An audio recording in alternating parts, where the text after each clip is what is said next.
He's going to call in a minute. That was him.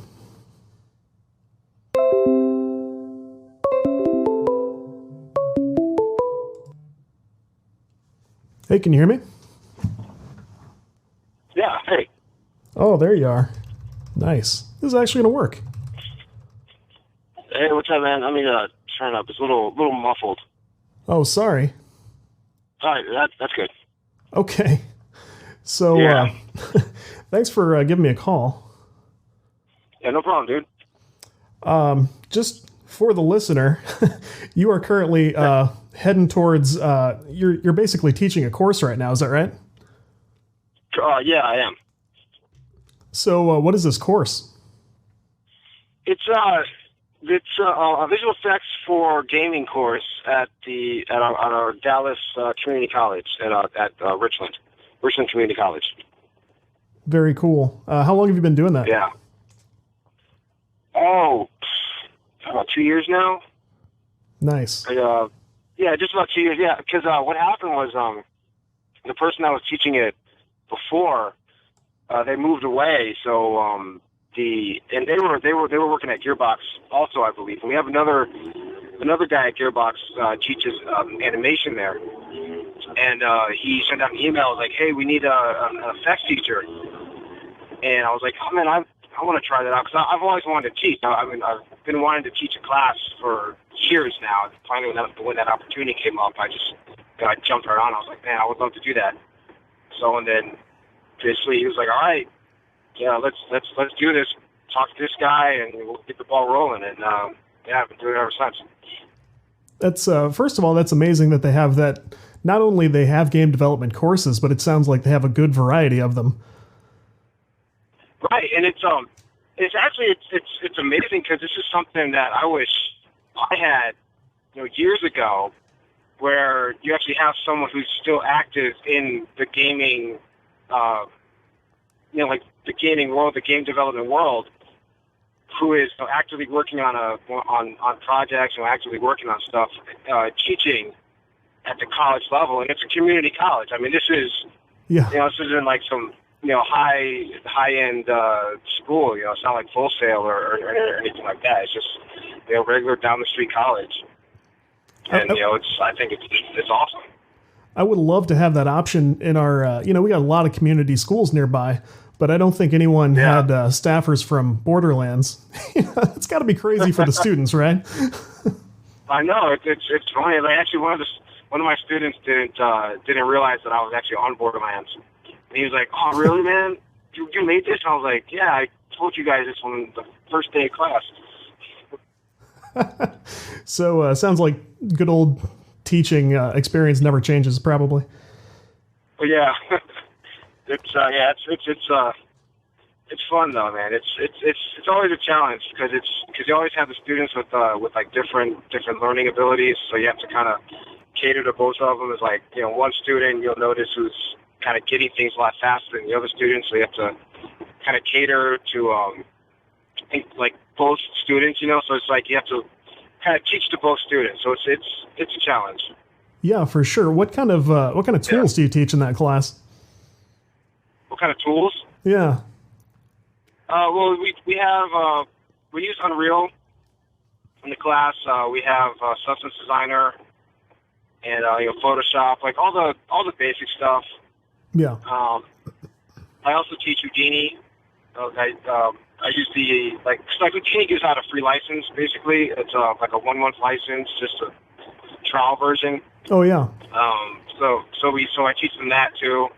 This is like because a lot of studios nowadays are starting to get into Houdini and using it, throwing it into their pipeline. So I'm telling my students, hey, this is software that it's complicated and it's very, very complicated and it's very intimidating. But if you get used to looking at it, get used to knowing it, when you get out into the development world and you start applying for these studios, they'll see that you actually know Houdini, and they're gonna kind of look at your resume a lot more than they would someone who isn't familiar with the software.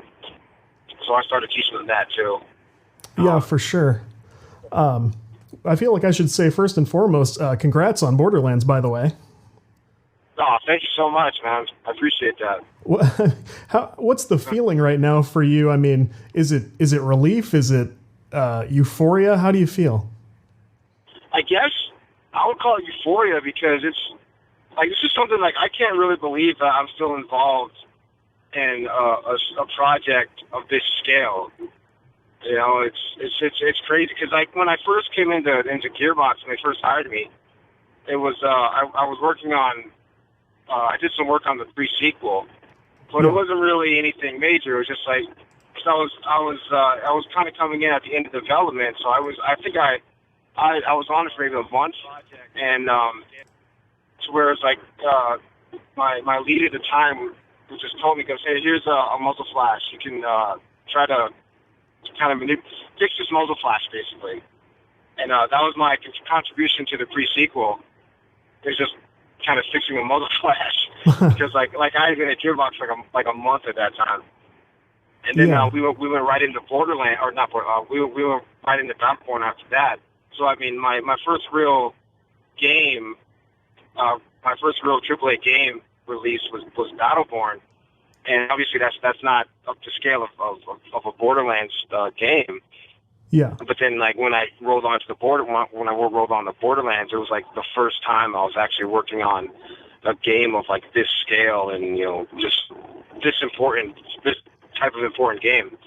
So then once kind of everything landed, the game released, it was crazy. Like I didn't know what to feel at the time. It was like something I was like so excited and scared at the same time and nervous because I didn't know what was going to happen. But then like once seeing the trailers, like when that first trailer, the Mask of Mayhem trailer dropped, like I was getting goosebumps off of that because, like I said, like it's something I've never felt before. Yeah. Yeah. Well, I mean, it's got to be incredible. It's been fun to sort of watch you and Joshua's tweets. We just talked to Joshua in the last few months here. Anybody on the team I've sort of come in contact with, it's been really interesting to sort of follow along you guys' experience as this thing. On my side, as more of a player, it's easy to watch and go, okay, Borderlands is out, and that's a big deal. We've been waiting forever, but like this has been your life day in, day out. And, just the human element of this it seems really, chaotic at times. And it seems like there's also an incredible just rush of pride throughout that team. And everybody's really just, I would say over the last few months, Gearbox has become a series of stories to me that have sort of all come together as this game gets done. It's been a lot of fun to follow. Yeah. It's crazy on our end too, because we've been, obviously sitting on the game for X amount of years and not being able to tell anyone about it. And you go on Reddit or Twitter and everyone's, where's Borderlands 3? This isn't Borderlands 3. I want Borderlands 3. And like in the back of your mind, you're like, man, just gotta wait. Right. So how long have you been at Gearbox total now? Total, a little over 5 years. Next April will be my 6th year. March, April, I think will be my 6th year at Gearbox. You guys have tons of longevity at that studio, it seems like. I mean, correct me if I'm wrong. Oh, no, yeah, man. It's definitely, that's one of the reasons, one of the main reasons when I was looking for a job, Gearbox was one of the places that I initially applied to because just talking to people and even during the interview, they're saying, oh, yeah, man, people stay here for a long time. Yeah. And, once you're there, like, you don't really want to leave, I mean, which is great. And, and Gearbox isn't exactly the place that's going to just, fire you for no reason at all. Or like, yeah, the game's done. All right, everyone's fired. Go home. Like, we don't do that. Yeah. I guess I shouldn't laugh. It happens elsewhere. Yeah. Yeah, I know. It's a sad story, but at the same time, you're like, man, it's sad when it happens, but it's so common that people just kind of look at it and go, I guess that's what happens.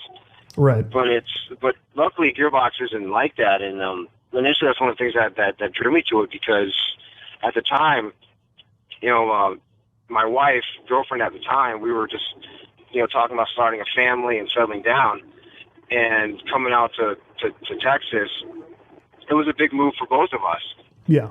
and we're looking at it's like, do we buy a house now? Should we start a family here? And luckily we did start a family, and I have two awesome kids. And I'm looking at my position at Gearbox, like, yeah, I could see myself being here for another 10, 15 years, and raising my family out here. Yeah, there's no greater vote of confidence than having a kid while you're employed at a studio. I mean, I hate to say it, but Right. I think that lifestyle kind of discourages some people from settling down and starting a family. So the fact that you felt comfortable doing that is probably good. Yeah.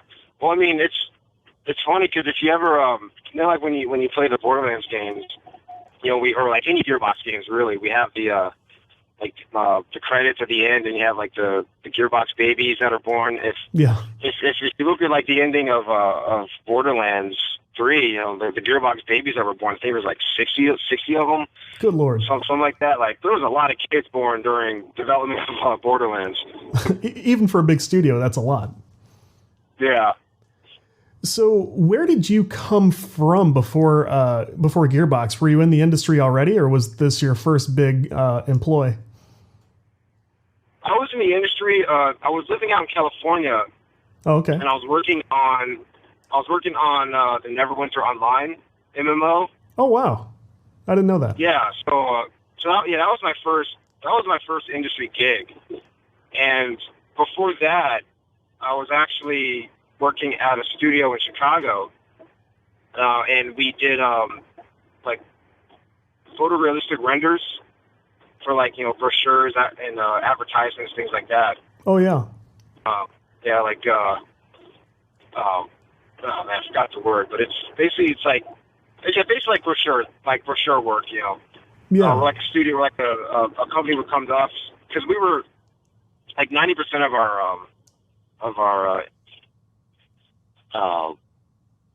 my brain just stopped. That's okay. Clients, yeah, like 90% of our clients were like kind of like office furniture, and so they would come to us and say, hey, we have this product that we want to advertise for, or we want to get some spec for it. Just like we need some sort of visualization, so we would do photorealistic 3D prints, 3D renders of that. And that was my first gig coming out of graduate school, which was nice. It was like a good little like a kind of introduction to the professional world, and kind of getting my feet wet. And then I stayed with that for about 5-6 years. I gotcha. Before I headed out. Yeah. I only recently learned how much of that exists. I mean, that's big business. Like, they said some huge percentage of like IKEA catalogs and stuff is all 3D renders and stuff. I never knew anything like that. Yeah, I didn't either until I applied to that company. I mean, because when you realize it, like when you start to notice it, you start to realize how much of a money saver it really is, because these clients, these companies can come to us and say, all right, we need X amount of prints of this one piece of furniture, or like let's say like they have a couch, like, hey, we have this couch, but we have like 20 different sets of fabric for it that we want to put in this brochure. Yeah. And instead of building the couch 20 different times, they could just we could just get 20 different renders.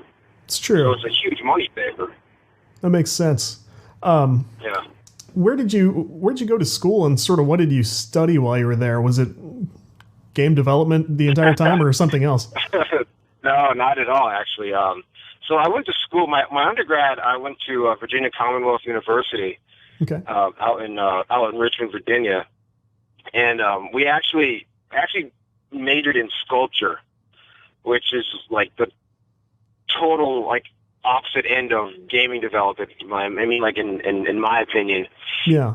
Because the way that kind of VCU worked, I don't know if they still do this, because I haven't been there in over almost like 2 decades, but when you go into the art program, you go in to Art Foundations, and it's basically like they run you through like every art class you can think of, like painting, photography, and basically like art history and things like that. Yeah. And then at the end of your freshman year, you have to apply to your major. Like, you have to take your portfolio, get it ready, and then apply to your major.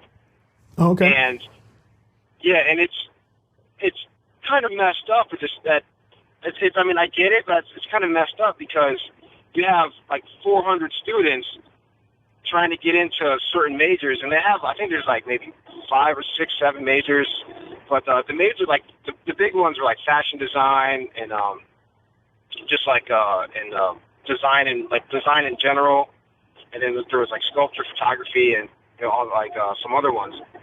But basically, everyone wanted to get into commercial design because that was like where they say like that's where the money is. You get into commercial design, you get hired by a big firm type of thing. Sure. So like everyone wanted to get into that, and like, but there's maybe like 15 spots open to get into the design class. There's like 400 students putting in their portfolio and applying to the design major. Yeah. And it's basically, if you don't get in, it's like, well, try again next year. Ugh. Sorry. Yeah. Or you can just try for another major, and then kind of do that, and then try again next year. So obviously, I applied for design. I didn't get into design. I think I applied for like fashion design too. Thinking of that. I don't know. There's another one I applied to. Basically, I got like rejected out of basically every major that I applied into, and then at the end, I had like sculpture and photography left over. Yeah. So I applied to sculpture just as like I might as well apply to sculpture because I'm not failing out of college, or I'm not doing this art foundations again and paying for another year of school just because I didn't get in my majors. Yeah. So I applied to sculpture, got into sculpture, and I did surprisingly really well in sculpture, and I liked it. Like, it was a great major in this school, and I mean, it was actually like nationally ranked at the time, which amazed me. I was like, I didn't even know. Yeah. But it was like the top 10 sculpture program like in the nation.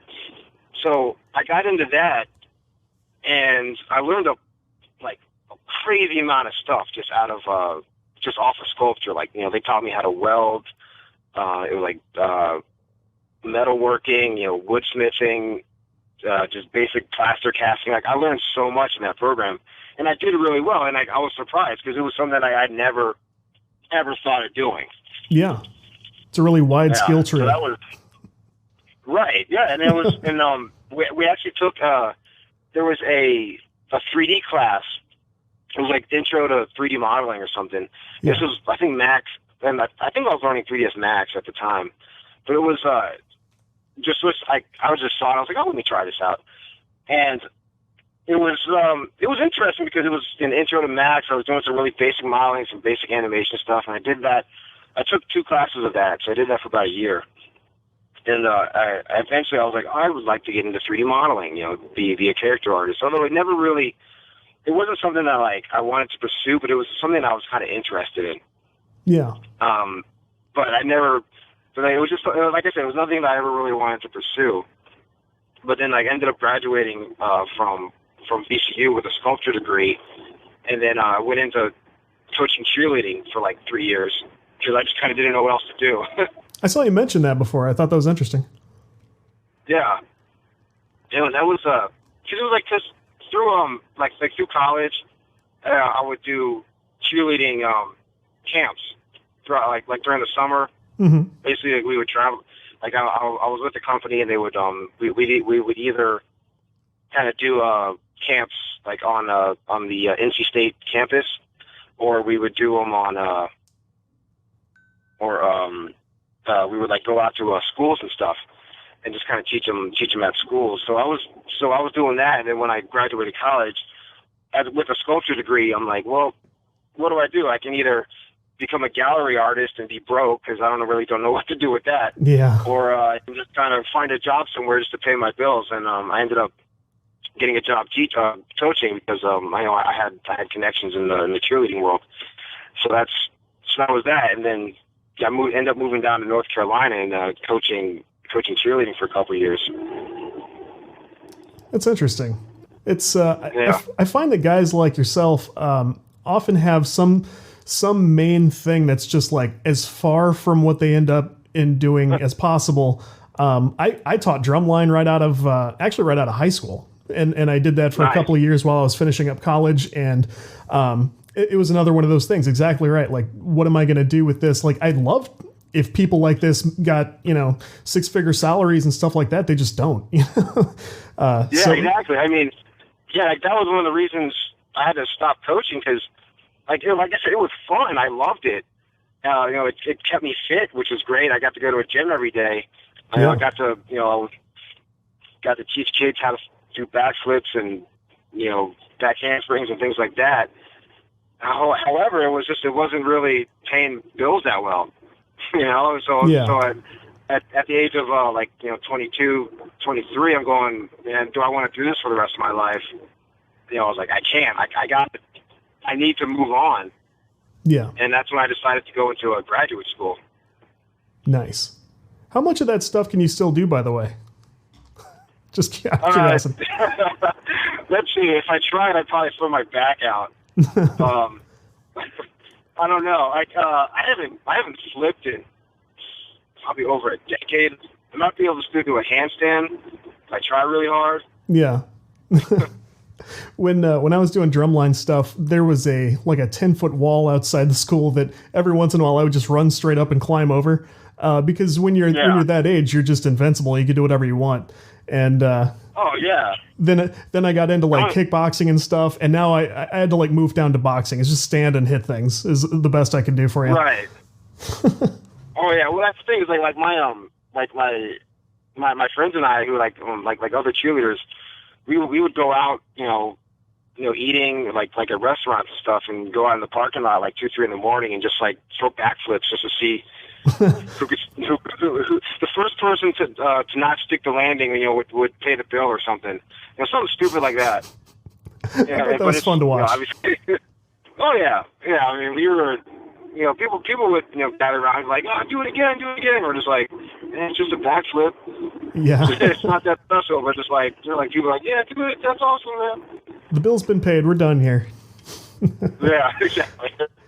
So I know I'm jumping around a little bit, but how do you get from where you're at that point to, you want to go into 3D modeling, and eventually you sort of pick up this VFX specialty? Like, did you know that was something you were interested in, or did you just find that you were good at it? I kind of, a little bit of both, because when I decided to go back to school and get my master's degree, I applied to a school in Boca Raton called Digital Media Arts, or Digital Media Arts College. Gotcha. Because it was the only school I could find at the time that was actually basically giving what I wanted, giving what I was looking for. And it was kind of funny because when I applied, it was I applied to an illustrative. It was the illustrative major. Okay. For it was like illustrative design basically, and I applied to that major, or I applied to that program, but I accidentally crossed off visual effects by accident. Mm-hmm. So when I got the application back and the HR, or the person that talks to, the person that you talk to who sets up your scheduling for that school, she called me. She's like, oh, so you want to do visual effects? That's awesome. I was like, really? Oh yeah, sure, okay, I'll do that. And so it's kind of on a whim. I'm like, yeah, sure, that sounds cool. Let me try that. And, I had no idea at the time. I was like, yeah, okay, sure, I'll try that. I was like, in my mind, I'm like, I need to go to school for something. I need to get out of North Carolina. I need to get my stuff together. Because living in an apartment with 2 other guys is not my life. Yeah. So basically, she called me. She's like, okay, you're signed up for visual effects. School starts in the fall. I was like, cool. Let's do this. So I ended up going to grad school for 2 years and learning visual effects, and it was all 3ds Max, Maya type of stuff. And basically, that was it. I ended up with a thesis. It was a 2.5 minute animation with I think I needed 75% visual effects in it. It was terrible. Like the animation was horrible. If I can find it, maybe I'll put it online. That'd My be great. portfolio somewhere, but yeah, it's pretty bad. Like I was looking at it a couple of years ago. I was like, oh my god, this thing is terrible. But but I passed. You know, I mean, they gave me a degree. So then after that is when I found like I had my portfolio ready and my demo reel ready, and I found that's when I got the job in California about like a couple months after I graduated. Nice. Yeah. I think the good news is now you're at a point in your career. If you weren't before, you certainly are after the Borderlands release. That now you can start showing bad art you've done in the past. Yeah. Like, and I'm no different. Like, yeah. I've done programming that I still have to hide because I haven't had a Borderlands style release, and you know, I got to keep my GitHub private and all that stuff. But it's nice to get to that point where you can go, hey, here are some mistakes I made. And you don't have to worry about that. Hey, are you still there? I heard a weird sound. Uh-oh. We lost him. Let me call him back.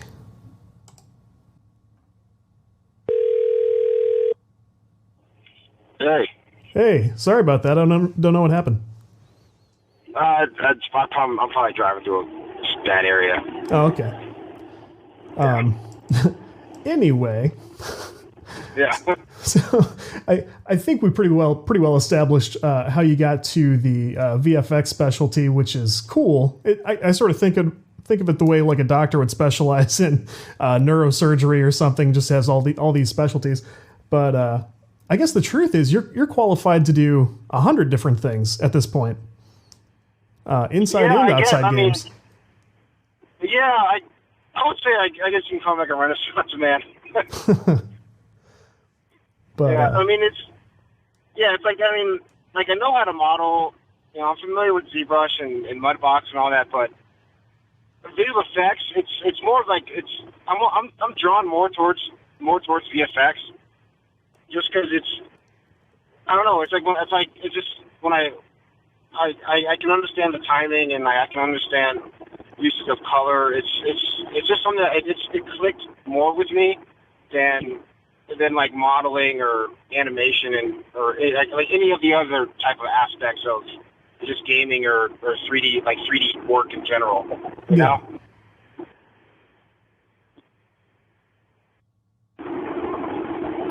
Sorry, dropping in and out. But yeah, I mean, do you still practice like other mediums outside of VFX, outside of games? I mean, what do you still practice? Like, do you do anything for fun?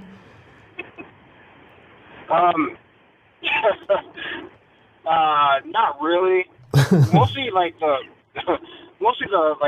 guess if you like the for fun type of work that's still kind of gaming and VFX or like that gaming 3D related is I'll like try to find and practice more visual effects, if that makes sense. Yeah, no, I get that.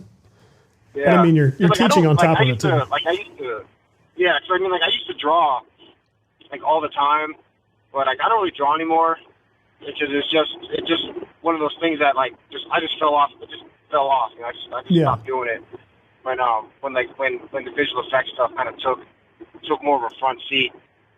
And it's mostly because like with VFX there's so much to learn in general, just because you've got like so much software. Oh yeah. That's like coming up like every year there's like a new piece of software, and you see it and you go, oh man, I got to learn that now because that's what everyone's going to be using in like 2 years, or you get this one piece of software and then you learn it and then you see someone coming out like, hey, I took that piece of software and I made it better, and you go, all right, well now I need to go out and learn that too. Right. So there's always, which is one of the things I like about VFX, because there's always something new to learn. There's always a new technique to perfect. You know, there's always someone coming up with like a new way of doing something the old way. You know? Yeah, yeah. And I use Blender, and every time I hear like, well, there's a great new feature in a whole new version of Blender, like I'm simultaneously happy and pissed. Because it's like, oh, good, let's see what we can do with 2.8, and it's like, crap, I got to learn 2.8 now. So Yeah, I know. I know that feeling. It's like when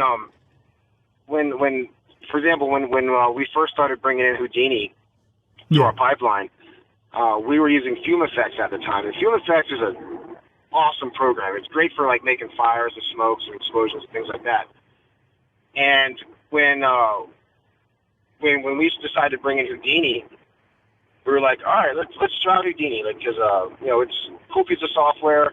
You can do fire, smoke, all the explosion stuff that we have with Fume Effects. And a lot of us were like, why do we need Houdini? We've got Fume Effects, like it works perfectly. Yeah. And then we started using Houdini. Well, like me personally, I started using Houdini, and I go, wow, this software is amazing. And now I never touch Fume Effects. Nothing, and not that there's anything wrong with Fume Effects. Right. It's just I like using Houdini a lot more now. That makes sense for sure. Yeah. Are you a natural artist? I mean, is that something that sort of steered you this direction? Oh yeah, dude. I've been like arting. I've been being an art guy since like I was like 6. Like, nice. Like when I started drawing, cartoon characters. I guess like most people who get into the industry or start doing art. I was drawing cartoon characters in school. My teacher would yell at me to pay attention. Yeah. I was like, I am paying attention. I'm just not looking at you, but I'm listening. So leave me alone. And it's like, how teachers are like, pay attention, look at me when I'm talking to you. It's like, all right, I get it. Yeah. It's like, I'm making straight A's, leave me alone. Like, just let me draw my cartoons. Yeah.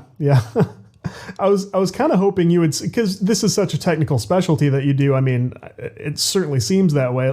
I didn't know if you might say like, no, I couldn't draw worth anything, and I just learned all these skills. But sorry, everybody who can't draw. No, that's that's another awesome thing about effects, and also is you don't really have to be a straight up artist if you want to get into it, because it is also very technical. Like, I mean, I would say like you got like it's like a 50-50 thing, like 50-50 art, 50-50 50% art, 50% technical knowledge, because a lot of the stuff we do is very technical. It's like a lot of numbers, a lot of graphs.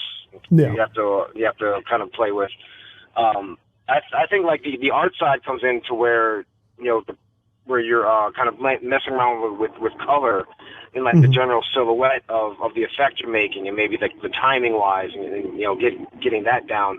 Whereas you have the technical side, which is, okay, I'm going to punch in certain numbers, or hey, I'm using Houdini, so I'm going to write this piece of effects code that's going to give me this amazing that's going to give me this amazing simulation, or give me a certain shape that I need. So it's like, you don't have to be an artist to get into visual effects. You just kind of have to know what you're doing. Yeah. I've really enjoyed the bits of animation that I've gotten into, and as primarily a programmer, that's been somewhat limited. But I agree with that, because when I get into like the timelines and the keyframes, and almost everything comes down to numerical values I can track, and I know exactly what's happening to what. Like I get to a point where I go, okay, I feel comfortable. I can control this, and I can't go recreate it in a notebook, but I can do it. Yeah. What is your background as a gamer? I mean, how did that start for you? Background as a gamer. Well, I play games not as much as I used to. Like I said earlier, I've got 2 kids. Yeah. A wife. So there's only I maybe have like an hour or 2 a day, maybe a couple hours a week. Yeah. To really like sit down and just kind of get some time to myself. But as a kid, I was doing typical kid things with like doing Nintendo, Sega. I had all the systems growing up, except for maybe like I didn't have a Nintendo 64 because my friend had one, so we would go to his house and play it. I know how that goes. Yeah. Yeah.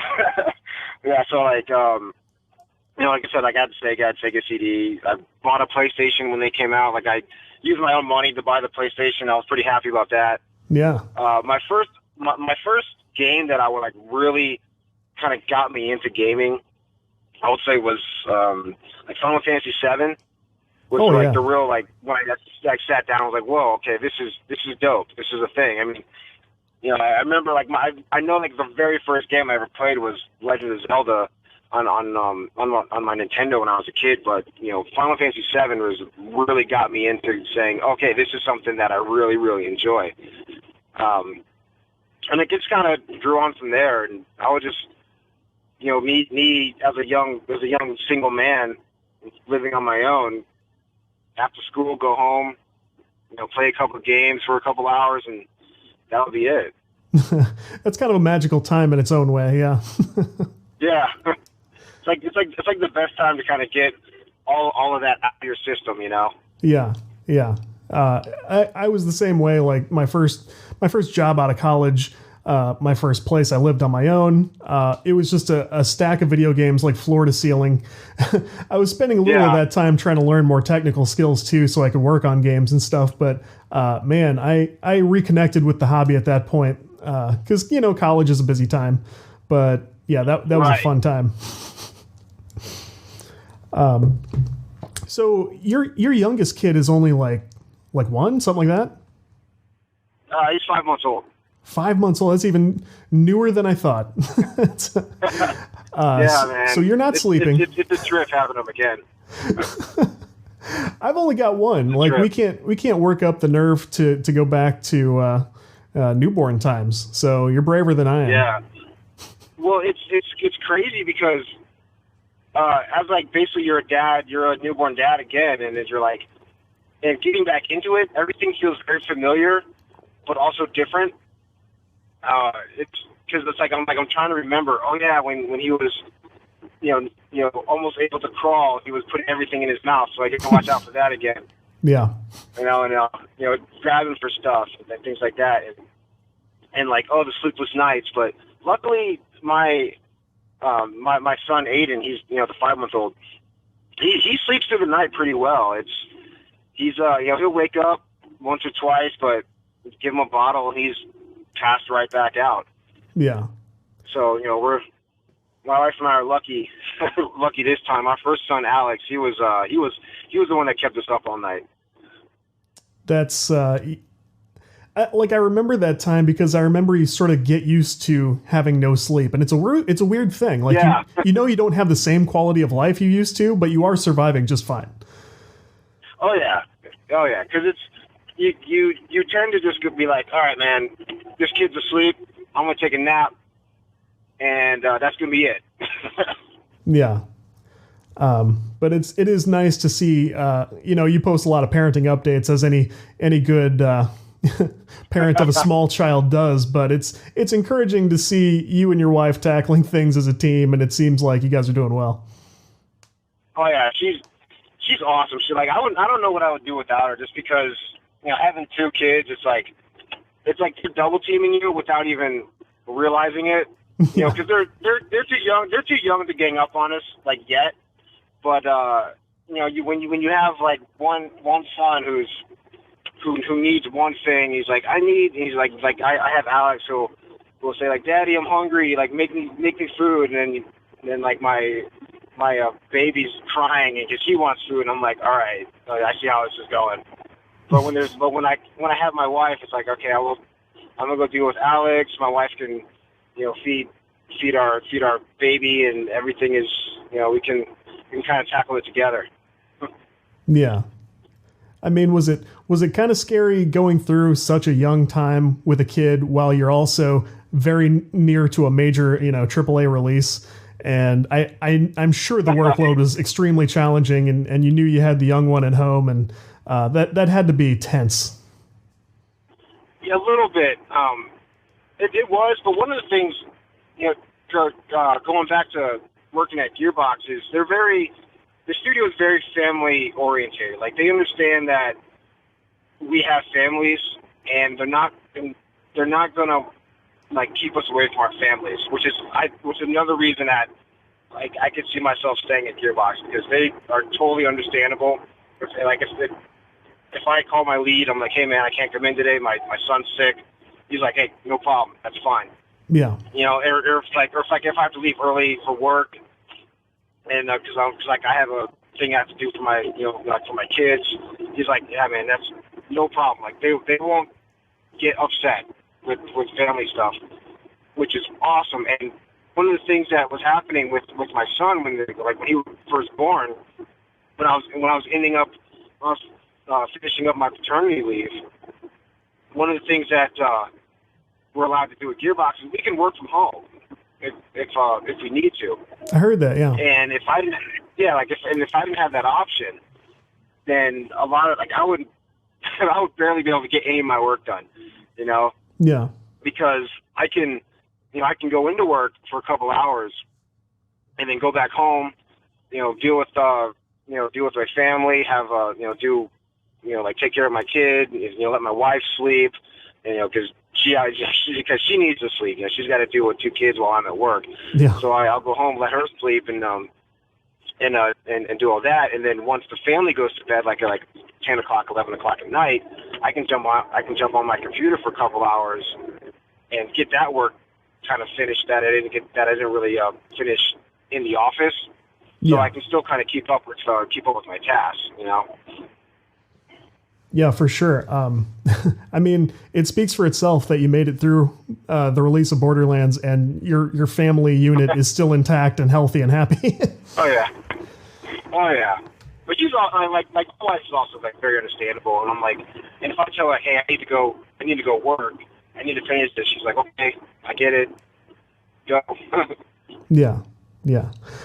Speaking of Borderlands, what is something you directly worked on that you're extremely proud of? I am very proud of the work I did with Zane, because I was tasked with doing all of his effects work, which, I'm super proud of kind of how all that went. Having to work on the clone and the shield and the drone effects, just because I know, because of how long it took me to kind of get that to the state that it is in now. I'm really proud of it. I'm also proud of the blood, all the gore stuff in the game. Yeah.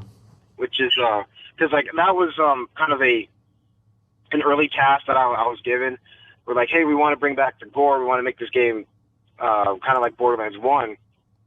And so I came up with a bunch of basically sprites and kind of using all these liquid meshes and things like that. Yeah.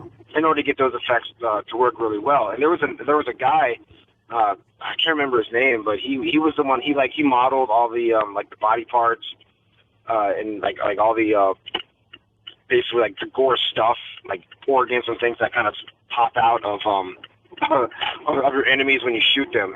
Yeah.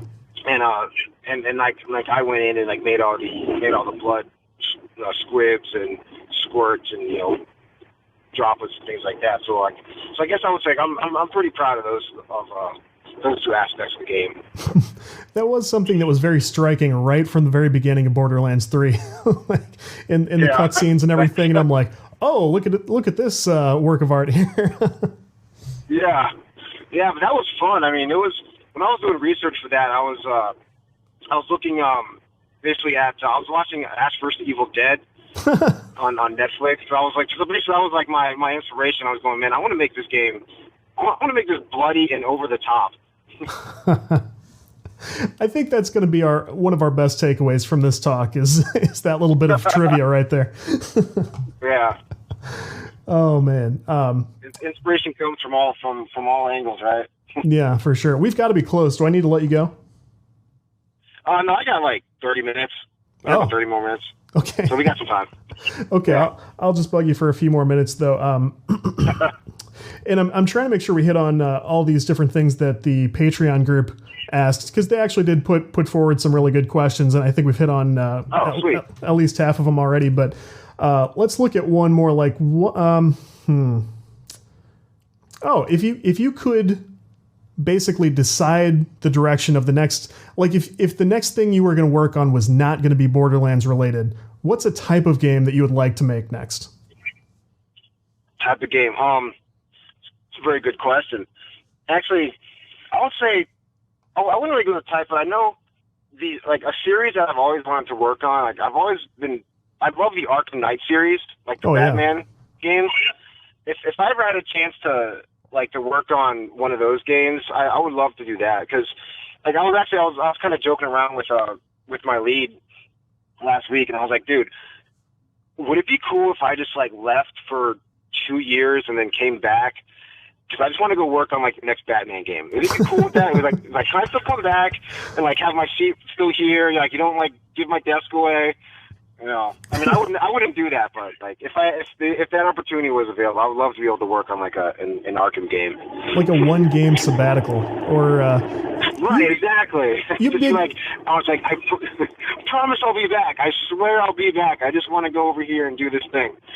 big studios need an exchange program of some kind, don't you think? Dude, that would be so awesome. Like an inter-developer exchange program. It would be. I mean, it'd be Developer good swap. for. There you go. It'd be good for relations. I mean, people would get to see some influence from other studios in the games. I think that'd be really cool. Yeah. You So- make a reality TV show about it. Oh yeah, and you would have to film the whole thing for sure, because most studios it'd be awesome. You know, there'd be a couple where it was nothing but chaos, and that's the one we would want to watch. So, It'd be man, fun. let's see, what else do we have here? What's your favorite part about your job at Gearbox? Oh man. Oh, that's a good question. I thought it was two. That I can't take credit for that. I think that Yeah. was our friend Charlie Cox. That's a good one. Okay, I'll say like my favorite part about working at Gearbox is just the freedom that we have to go all out. Because like we rarely will we get, well, like as an effects artist, like as the effects team, rarely do we ever get like reined back in and we're told, hey man, that's too much. Yeah. They give us such freedom and autonomy to just do what we need to do. And I think that's one of the strengths of just our team in general is that no one's sitting there going, it needs to look like this, exactly like this, and only like this. The fact that they trust us enough to just create what we need to create, I think brings such depth and like just originality and awesomeness to our, to our effects in general, like on all of our games. Very cool. I would call that a very good answer for sure. Yeah, thank you. Another one was, what is one of your all-time favorite level designs? And you can think in terms of visuals or functionality in like any game you've ever played. And I know that's a tough one because you didn't have the Nintendo 64, so you might not be able to say Facility from GoldenEye. I did play a lot of GoldenEye. I did too. Actually, yeah, GoldenEye was like the game that my friends and I would just play nonstop. That and like Mario Kart. But level designs. Let's see. I'm gonna go with one that I'm playing now. Like I'm playing Days Gone right now, Yeah. Mm-hmm. and like I've been playing that for months. Like I basically I play it like hour chunks, you know. But I love the design of that game. Like the levels, the level design of that game is pretty good. It feels to me that it feels like a post-apocalyptic world. You know, there's random cars strewn about. You know, you're going down a dirt road. Things are looking bleak. You got the abandoned houses that you're just rummaging through. Like I love that world. I love the design of that world. Mm-hmm. So it's a testament to that game. It's a great game. For those of you listening who haven't played it, go play it. It's awesome. Yeah, I'm looking forward to digging into that real soon. I'm the same way you are. Yeah. I get a couple of hours. I would say per day is optimistic. It's more like every 2 days I might get an hour or two, and I have to Right. spend them real carefully. And I do. It's just that these 30-hour games I am just not finishing these days. I know. I mean, I'm playing. Like I'll get maybe 1 or 2 games a year just because my gaming time starts at like midnight when everyone's asleep. Yeah. So like I have to make the decision of do I play a game, do I go to bed, or do I catch up on like a TV show that I've been wanting to watch? Oh yeah, yeah. Movies have been just right out of the picture for years for me already. And my kid's getting older Yeah. now. Like he's almost 5 years old, and I still haven't really made time to like watch new movies. Yeah. So parenting, everybody. Look Yeah, forward to that. Those of you who I know haven't. parenting, like, yeah. Although one fun thing about parenting is I have seen my thousandth episode of Team Umizoomi. So Oh, I yeah. mean I'm all caught up on that show. We're in the middle of a lot of Daniel Tiger. Okay. And that's one of the better ones, actually. They got little songs for stuff about going potty when you need to go potty and stuff. It's actually kind of helpful. Nice. Unlike Thomas the Train, which potty. has no redeeming value whatsoever. Yeah, we haven't. I don't think we haven't gone to that one yet. I would Yeah, steer we away haven't from hit it. the Thomas the Train. Yeah. We do. My son is into Peppa Pig also, so that's an interesting one. That's a very funny one. We haven't watched a lot of that, but I'm very intrigued by it. Yeah. Especially from the viral clips that go around. Those are funny. Yeah, tell me about it, man. Kids shows they're weird. We could do our own podcast on that. I know, but I have been pushing my son Alex into watching a lot more Transformers, and he really digs that. So he's like like, oh man, Transformers! I played with these when I was a kid. That's true. My son likes Transformers. He's into that, and he likes Ninja Turtles too. So we can talk about that. Nice. Otherwise, we hang out. I don't know what to talk to him about.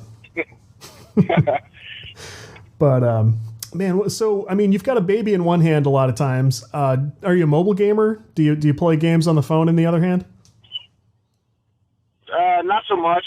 Yeah. Some like every once in a while, I do have a few games on my phone for like when my son wants to play them. Yeah. But nothing that's like I don't know. I just can't really get into the mobile games. Not that I don't like them. I just don't. They don't click with me, you know. Yeah. Well, something's either grabbed you or it hasn't. And really, if you're active on social media, it almost has to be one or the other. Right. That makes sense. And you're a social media guy. Something to like take your time, your attention away, you know. I'll make sure you get a copy of Letter Taps for when the youngin starts doing numbers and letters. That's a game I made for my son. Nice. So that'd be dope. that was my last proper release, and that was already a couple of years ago now. So need to do the next thing. But all right, man, that's awesome. So I actually put together notes for a pretty compact call here, so I don't really need to keep you. This was awesome, and if Twitter hasn't cut off the live stream already, it probably will in a minute here. So I may as well let you get back to it. This has been awesome. Like I could not have asked for more, and I appreciate that you went through all the steps you needed to do this call. Very much appreciated. Oh, no problem, man. It's like I always love doing stuff like this, especially for the people that are really interested in getting into game dev or kind of looking for any type of information. Like, I'm always willing to answer questions like that. I mean, that's one of the reasons I started teaching is because I have all these like kind of like young people that are interested in getting somewhere in the development, like world. Yeah. And they just don't know where to, like, some of them have no idea what to do. Or like you have the people that are like, man, I want to be the idea guy. And you're like, there is no idea guy. You got to, like, that's not a thing. So you can take that person who's like, I want to be the idea guy. And you can kind of point them in a direction of, you're going to try this. Maybe you'll want to try being a writer. Yeah. Or try being a level designer. So it's like, I like being able to influence and help people that are just kind of lost, Yeah. I tell people that all the time. Like, everyone's here because they have ideas. We're not short on ideas. It's part of the fun, and we want to hear everybody's ideas, but they also need to bring a skill to the table just so we're all making lighter work for one another. Yeah. It's the whole idea of a team. Where can people find you online if they do want to reach out, say hello, and such? Yeah, they can reach me on Twitter at FX Blackout, FXBL4 CKTOUT. I think that's how I spell it. I'll put that in the notes. Yeah, yeah. I'm not good, thinking off the top of my head. But yeah, you can find me there. I'm on ArtStation if you guys want to follow. Like, every once in a while, I'll post something. on ArtStation. It's Ash Lyons. You can find me there. LinkedIn. If I rarely ever use LinkedIn, but I have been getting like LinkedIn requests of like just people that want to connect. But like I said, I rarely use it unless I'm looking for a job or something. So I haven't really looked at it in 6 years now. Yeah. But yeah, I mean I can be reached if someone. I would say like the best way to reach me is just through Twitter or even ArtStation. Yeah, I showed Patreon your ArtStation page so that they could kind of think of things they wanted to learn about you, and it was a lot of fun to look through. So I would advise people to do that, and then hit you up and tell you how much they like your work. Awesome, man. Maybe I'll throw up, like I said, I'll throw up my thesis animation on my ArtStation so everyone can laugh at it. That would be awesome. All right, man. Well, thanks. I hope class goes well, and we'll be talking to you again soon, hopefully. Definitely, man. This was fun. All righty. Thank you.